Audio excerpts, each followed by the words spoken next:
Hello everyone. Today I am going to discuss helium neon laser. जैसा कि मैंने पिछले क्लास में बताया था कि आज हम डिस्कस करने वाले हैं हीलियम नियन लेज़र। लेज़र का मतलब मैंने बताया था light amplification by stimulated emission of radiation.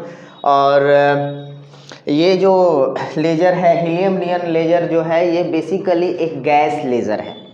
Helium neon gas laser को बनाने के लिए हम हीलियम और नियन गैसेस को 0.6 mm ऑफ Hg यानी कि हाइड्रोजन मरकरी इतने प्रेशर पर इसको मिक्स करते हैं। इसको मिक्स करने के का जो रेशियो होता है वो 5:1 होता है। मतलब कि 5 atoms of helium should be there and only 1 atom of neon will be there. Only 1 atom of neon will be there. तो इस रेशियो में हम इतने प्रेशर पर इन दोनों गैसेस को मिलाते हैं और लगभग 1 मीटर लंबे क्वार्ट्ज ट्यूब में हम इस मिक्सचर को प्लेस करते हैं और इस ट्यूब के दोनों एंड पर हम रिफ्लेक्टर्स का इस्तेमाल करते हैं। मान ये जो है ये जो रिफ्लेक्टर है इसका नाम हमने दिया M2 और इसका नाम हमने दिया M1। M1 जो होगा ये परफेक्टली रिफ्लेक्टर होगा, परफेक्टली रिफ्लेक्टर,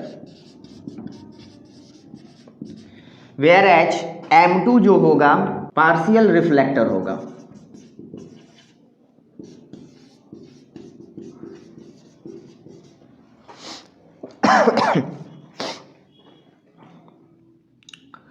और यहाँ इस प्लेस पर हम एक जनरेटर लगाते हैं जिसको कि RF जनरेटर कहते हैं। RF जनरेटर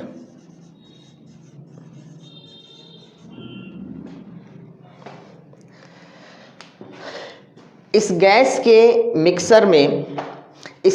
के मिक्सर में हम इलेक्ट्रोमैग्नेटिक एनर्जी इंजेक्ट करते हैं with the help of this metal bonds. Okay, और तब क्या होता है इस ट्यूब में, इस क्वार्ट्ज ट्यूब में जो भी गैस मटेरियल यानी कि हीलियम और नियन का जो मिक्सर रखा हुआ है वो एक्साइटेड स्टेट में चला जाता है। और एक्साइटेड स्टेट में जाने के बाद आफ्टर एक्साइटेशन उनका स्टिमुलेटेड इमिशन होता है और स्टिमुलेटेड इमिशन होने के बाद हमें इस फेज से ये जो पार्शियल रिफ्लेक्टर है यहाँ से हमें एक इंटेंस बीम ऑफ लेज़र मिलता है। इंटेंस बीम ऑफ लेज़र मिलता है, इंटेंस बीम ऑफ लेज़र मिलता है जो कि लगभग 40 वाट्स का होता है।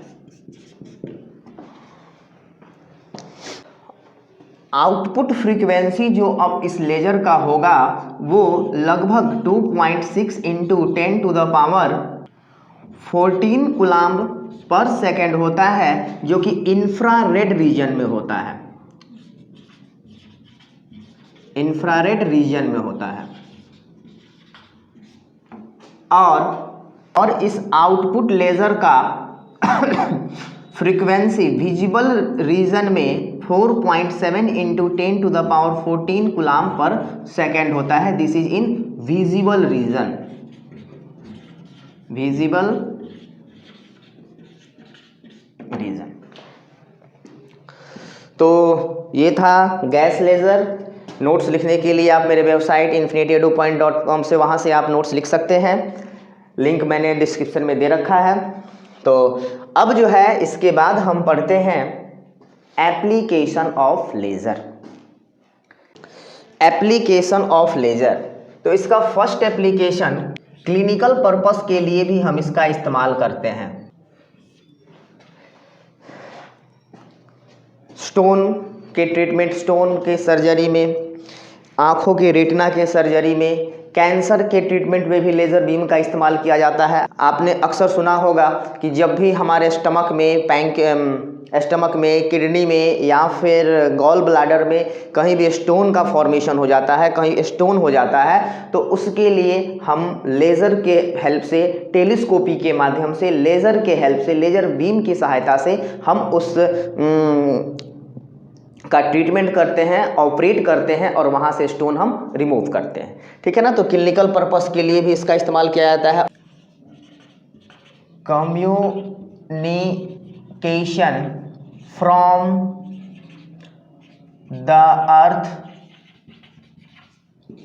टू मून और other satellite, narrow bandwidth, high frequency और हाई इंटेंसिटी की वजह से अर्थ और आउटर स्पेस में कम्युनिकेशन के लिए हम लेज़र बीम का इस्तेमाल करते हैं।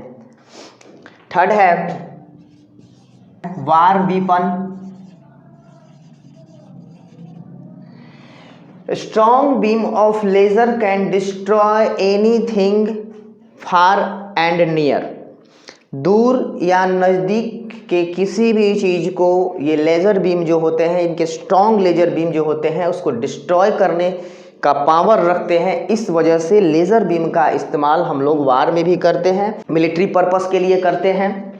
And the fourth use is in computers में भी लेज़र बीम का इस्तेमाल होता है।